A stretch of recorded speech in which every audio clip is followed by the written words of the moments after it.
Welcome to The Explainer. Today, we are going to tackle one of the biggest health trends out there, intermittent fasting. I mean, you've probably heard about it, right? But what's the real story?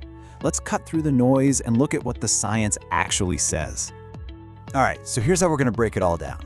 First, we'll cover the absolute basics. What even is intermittent fasting? Then we'll get into the cool science of what's happening inside your body. After that, we'll look at the popular ways people actually do it, and of course, the science-backed benefits. And we'll wrap up with maybe the most important part, is it actually safe for you? Okay, let's jump right in.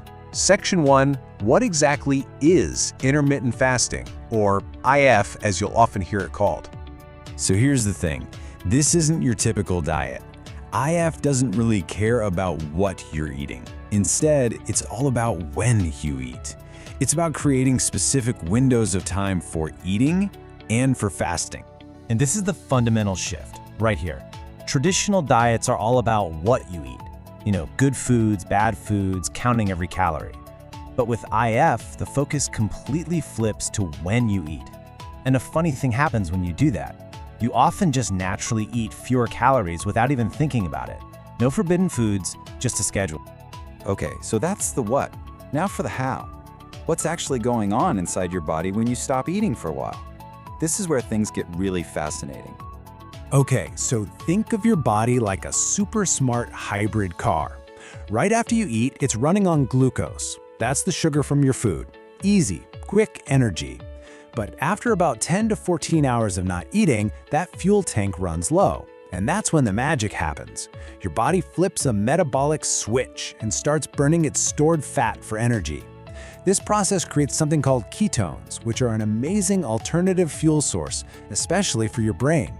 And it turns out, these ketones are more than just fuel. As this quote from the New England Journal of Medicine points out, they're powerful signaling molecules. They don't just power you up, they actually send messages to your cells to get healthier and more resilient. It's pretty incredible stuff. All right, so we've got the science down. But how do people actually put this into practice?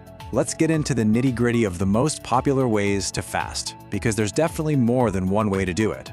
So here are some of the most common methods you'll see. The 16-8 is probably the most popular one, especially for beginners.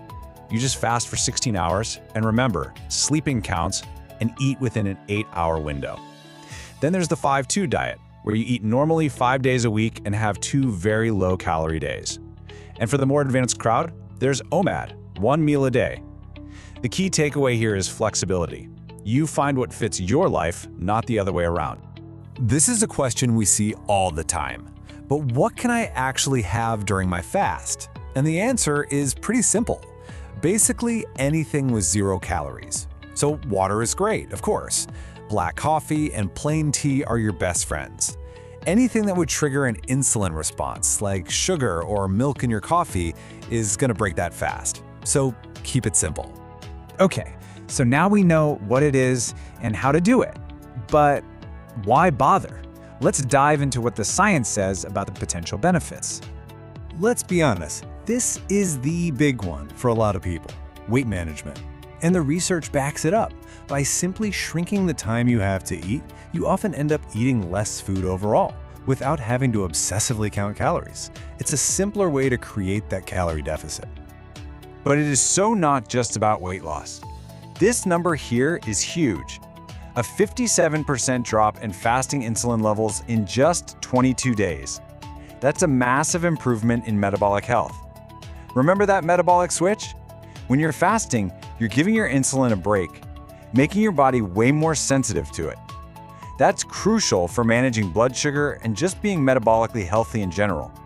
And the potential wins just keep stacking up. We're talking about things like cellular repair, a process called autophagy, which is basically your body's cellular cleanup crew, getting rid of junk. We're also seeing promising signs for better heart health, brain health, and even lower inflammation. Now, a lot of this is still being researched, especially in humans, but the initial findings are super exciting. Okay, we've talked about all the good stuff, but now we have to get really serious for a minute. This is probably the most important part of this whole explainer. Is this safe for you? Because it is absolutely not for everyone. So, is it for everyone? The answer is a clear and simple No. And this is non-negotiable. You should always talk to a doctor or a healthcare provider before you start something like this, especially if you have any pre-existing health conditions. And for some groups of people, fasting can be downright dangerous. We're talking about anyone who is underweight, has a history of eating disorders. That's a huge red flag. Also, people with diabetes, blood sugar issues, or low blood pressure need to be extremely careful. And if you're pregnant, breastfeeding, or trying to conceive, fasting's generally not recommended. Now, this is a really critical point that often gets overlooked. Fasting affects men and women very differently. The female hormone system is incredibly sensitive to what it perceives as stress or scarcity, and a lack of food is a big one. This can potentially mess with estrogen and progesterone, which could disrupt your menstrual cycle. So women really need to be extra cautious. So, the advice for women is to tread lightly. Start slow, maybe with just a 12-hour fast and see how you feel. It's also often suggested to avoid fasting in the 2 weeks leading up to your period, a time when the body is under more hormonal stress. The bottom line is, you have to listen to your body's signals. They'll tell you what's working and what's not. So, after all that, what's the bottom line? Here it is. Intermittent fasting is a tool. It's not a magic pill. It can be a really powerful tool for some, for sure, but its success, and more importantly, its safety, depends entirely on you. It has to be sustainable and healthy for your specific body and your life. The real question isn't just, does IF work? The question is it the right tool for me?